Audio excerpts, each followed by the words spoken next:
I don't have a problem with the idea of parents who stay home with their kids. It's not like that.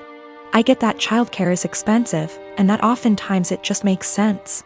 What I have a problem with is my teenage daughter literally planning her life to only become a som. As in, no college, no jobs, no certifications, nothing at all to support herself until that time might come. I told her that it doesn't have to be college, that not everyone needs college, but that she needs to do something to start making money to put away so that, if anything goes wrong with her plan, she has a way to support herself and the potential kids.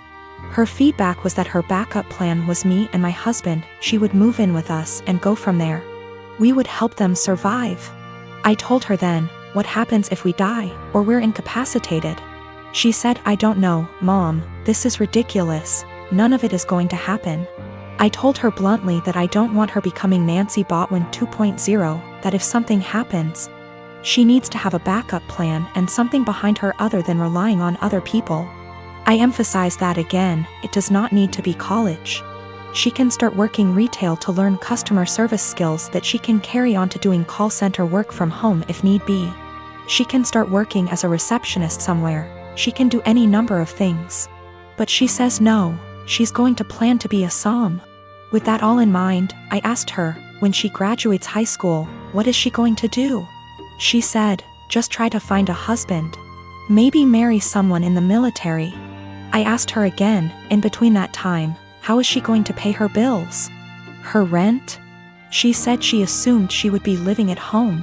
I told her no, and that she would be moving out.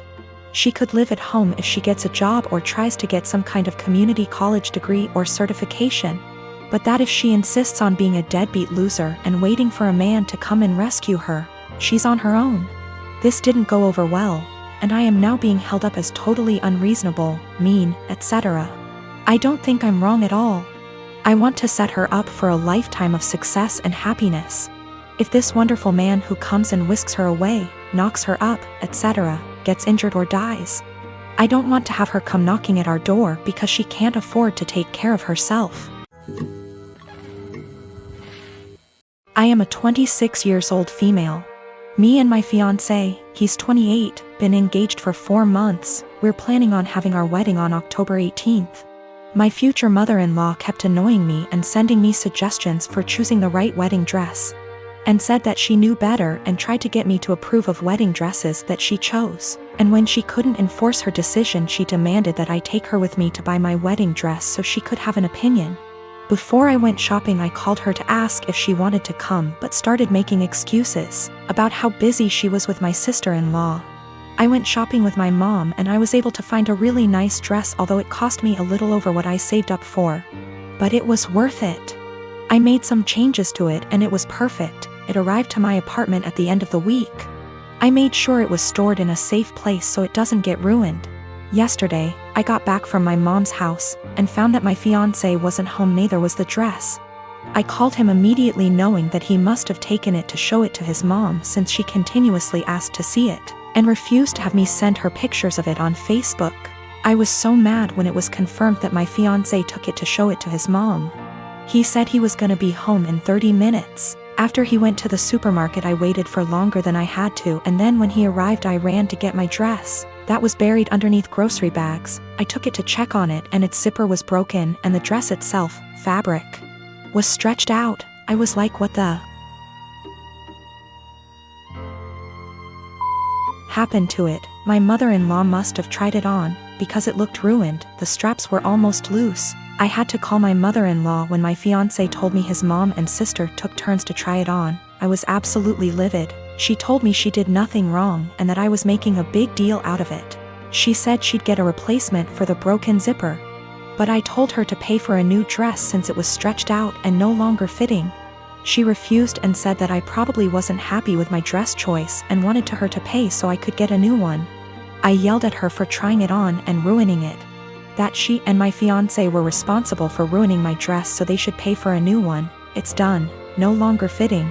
The straps are in a horrible condition. My mom said she'd pay for fixing it, but I just hate it now that someone else wore it before me. I'm mad at both of them and seriously considering postponing the wedding. My husband just got promoted to shift manager 3 weeks ago. This meant that his 10 a.m. to 6 p.m. shift has now been switched 4 a.m. to noon. He isn't a morning person at all, so most mornings he will start huffing and puffing as soon as his alarm goes off, and he will instantly turn on our light and very loudly start looking for his work clothes. Have asked him several times to put clothes out the night before and he has yet to do so.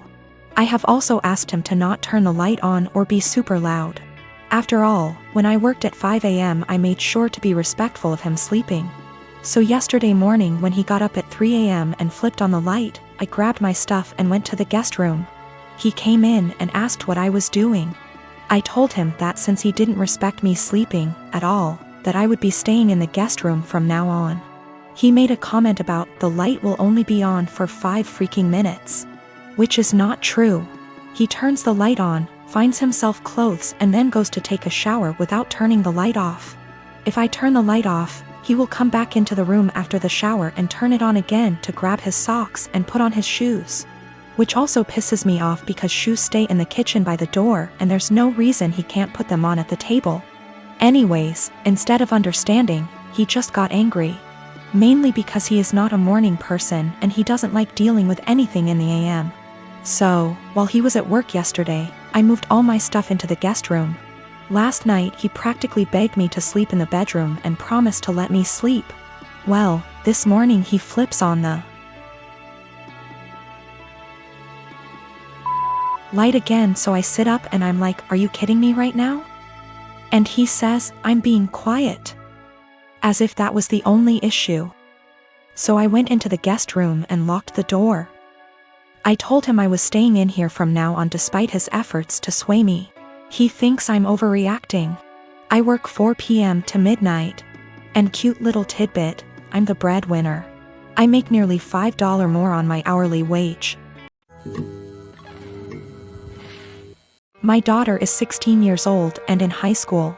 I noticed recently that she's been behaving in a bad manner, constantly commenting on other people's looks, belongings, calling them stuff that isn't cool and just being insensitive. It's like she lost a filter or something because usually she's polite, but my wife suspected that our daughter's sudden misbehavior occurred after she started hanging out with new girls from the school. Basically the mean type, and have picked on their behavior. I've sat with my daughter and had many discussions about how her behavior has been negatively affecting everyone around her.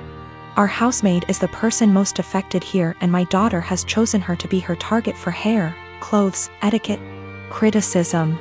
She has complained about our daughter calling her offensive names like filthy and gross for cleaning certain areas in our house. I took a stand and explicitly told my daughter I'd punish her if she ever said stuff like that to our housemaid again. Last week my daughter had a party to go to. Earlier that day she called our housemaid filthy. So I grounded her by not letting her go to the party. She threw a fit and called our housemaid a liar, saying she never called her that.